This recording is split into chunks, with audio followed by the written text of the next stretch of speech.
I wonder what the price of Evolving Skies is these days. I really love that Umbreon card. I wonder what it's priced at. It's $180? What?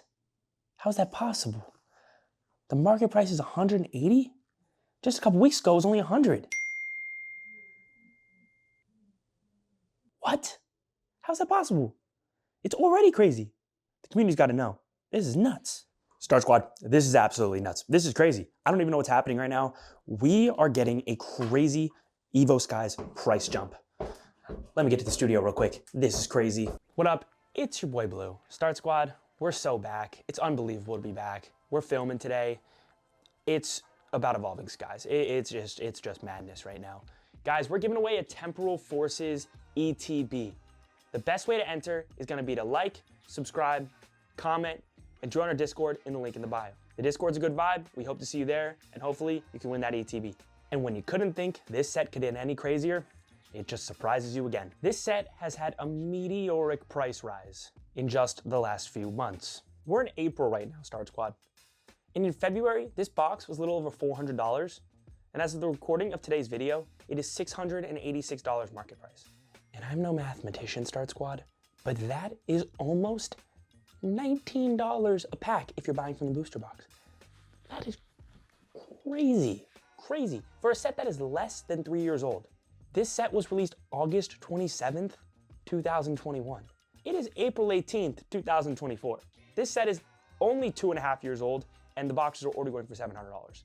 This is some of the craziest stuff I've seen, but you love to see it. This is by far and away the most expensive Sword and Shield box, with Chilling Reign coming in at not a close second. This set is beginning to run circles around the previous generation in Sun and Moon. The only booster boxes that are more expensive than Evolving Skies right now from the Sun and Moon era is Celestial Storm, Cosmic Eclipse, and Team Up. Start Squad, there was 15 sets in the Sun and Moon era. Of course, some of these sets don't have booster boxes, like Shining Legends, Dragon Majesty, or even the very coveted Hidden Fates. But if we're going off sets that have booster boxes, and we're comparing booster box prices right now, which is really the craziest thing about Evolving Skies right now, then only 20% of Sun and Moon sets are more expensive than a Sword and Shield set that came out a few years later. It's just crazy to me.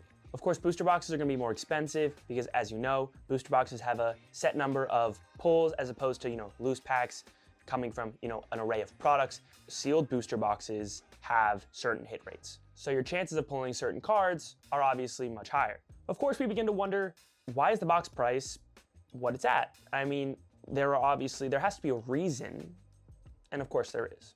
The Evo Skies individual cards are just crazy. The alt arts are some of the best in the recent era. If some people would argue the best, I know some people like Chilling. I personally like Chilling a lot, but this video is about Evolving Skies.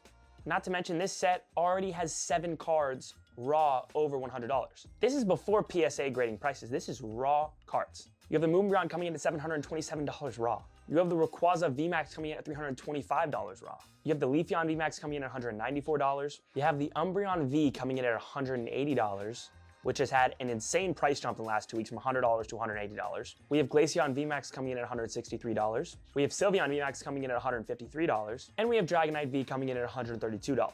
That's 7 cards over $130. And if you want to throw in the Rayquaza V at about $94, it's pretty close to that $100 mark as well. And that's the raw price. I'll say it again, that is the raw price and not the PSA price, which just shows that Evolving Skies is having one of the craziest jumps and moves that we're seeing in the current modern Pokemon hobby. It's jumping like crazy.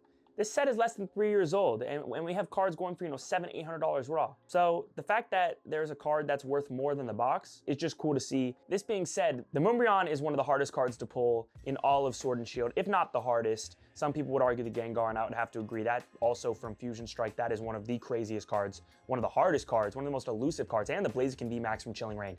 Those 3 are some of the most elusive cards to pull in the entire hobby from the Sword and Shield era. But this set has been very kind to us. We've had some insane pulls from this set. In our first ever Evolving Skies opening, we pulled the Umbreon V. And we got Umbreon. Those were some fun days. We also pulled the Moonbreon. Yo! Mr. 151 could not believe it. We also pulled the Rayquaza VMAX. What? Are you kidding me?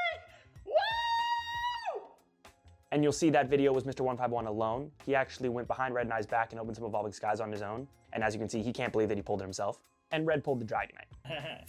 Yo! Yes, yes, dude, let's Is that it? Yeah, that's it, dude, let's go! Also an amazing card. Crazy that Red pulled it. I was so happy for him. He had not pulled a alt art from Evolving Skies in quite some time. So the conclusion, this set is a rocket ship going to who knows where.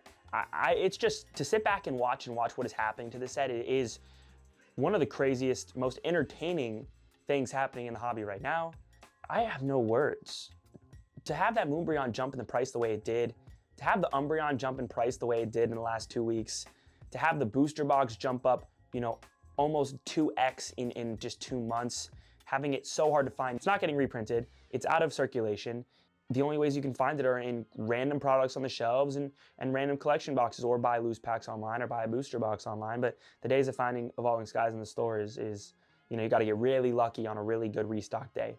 But I think it's fair to say that this set will define modern collecting for quite some time in the price jump that we've seen. This set is obviously aesthetically beautiful, but it just has so many cards that it becomes such a daunting task to collect them all. I mean, there's almost 240 cards. There's 237 cards in the set. That's just a tough set to complete. And as it gets harder to complete, it's just gonna get harder and crazier to find. And Evolving Skies will be one of those sets that everyone's gonna love and cherish and remember as one of those awesome sets that defined Pokemon for many years to come. And I can't wait to open more of it, open some of it at some point. I still need to pull many of the alt arts. I don't know if I'll ever do it, but it's exciting to think about the possibility of pulling one of them. And Start Squad, I just thought Evolving Skies and where it's at in the hobby was just a crazy movement, a crazy occurrence in the hobby. And I want to talk with you guys about it, and I want to hear your thoughts. Let me know in the comments what you think about Evolving Skies, what cards you want, what cards you hope to get. And it's been your boy Blue, and I hope you have a good one. Peace.